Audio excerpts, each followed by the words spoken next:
Shalome we wahisemwo shene yacu ariyo yanyu. Uwo munsi tukaba tugiye tubagezeho ibintu bituma amahera y'u Burundi atagaciro. Tugusabe ntukure ku urugohe kuri iyi video kuko ibyo tugira tuyageko bihambaye. Mu Burundi biragaragara ko inoti yaho iriko ija habi ku gaciro kayo. Ushobora kwibaza ngo iriko ija hehe? Ico niko ushobora kwibaza kugira ukironkera inyishu bikakugora. Sivyimbeshera aho yoja ntabuze ko wisunze kuvyo kuvyabaye mu bihugu bimwe nka Zimbabwe, Irani. Wobabaza bokubwira iyo inoti zabo zarangiriye, aho wasanga idolari rimwe ryavunjwa amafaranga y'ibihumbi 50 yo muri ivyo bihugu. Rero no mu Burundi tugabe. Uti gute twogaba?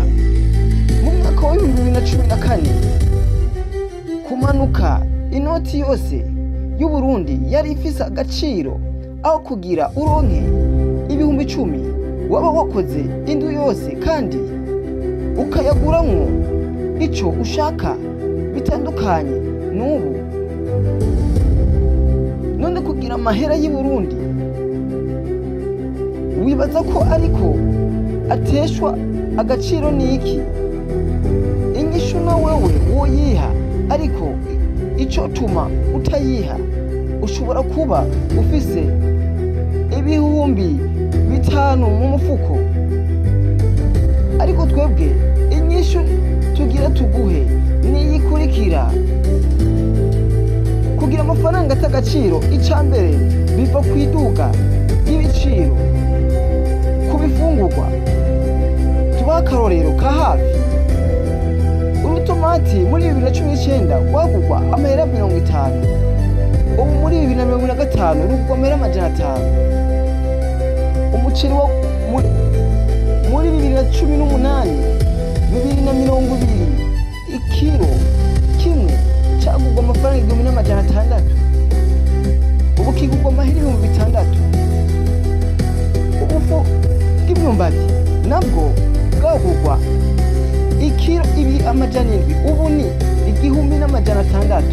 Aho ndizera uriko uratahura igituma amahera ariko atagaciro mu gihugu c'u Burundi. Ica kabiri kiriho gituma amahera atagaciro ni uko kuntu usanga amafaranga ari mu mugwi umwe w'abantu. Ndabaha akarorero k'igicapo c'ukuntu biba bimeze mu gihe ibanki nkuru y'igihugu isohoye amahera nk'imiliyaridi 10, ugasanga uwo twise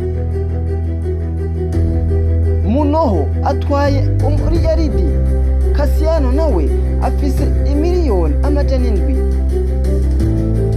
Utwaye umiliyaridi ni Kasiyano nawe afise miliyoni 700 kuri konti yiwe. Uca wumva wa munyagihugu mutoyi. Ubu nawe twamuhaye izina rya Makwaza wo mu Ruyigi kugira azorokore aronke amahera ibihumbi 100.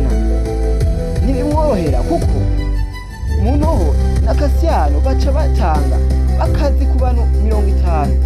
Ahari gukorwa amezi 2 hakogwe indwi 2. None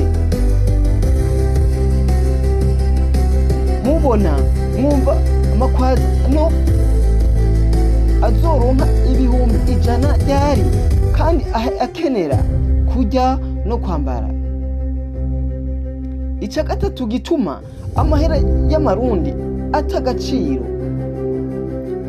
ni ukuntu nukutamenya ico umuntu kanaka ajejwe. Uti gute? Mu gihe umudandaza abona ko ari we yice gakiza mu gushinga ibiciro bica bisigura ko abuko itazi ibyo ijejwe. Ica kane naco rero nakandundura ni igiturire. Ushobora kwiremarema ngo nta giturire gihari mu Burundi, ime niko ubyibaza wewe. Igiturire kiriho kandi mu Burundi, ukuntu abarundi twigira ba bugabo bwigaba ntikirota gihera vuba. Ni navyo biriko bituma n'amashengero yagwiriye mu gihugu c'u Burundi. Uti gute wotubwira ama ordonnance ministerielle iyo bayakura ko amashirahamwe ayarondera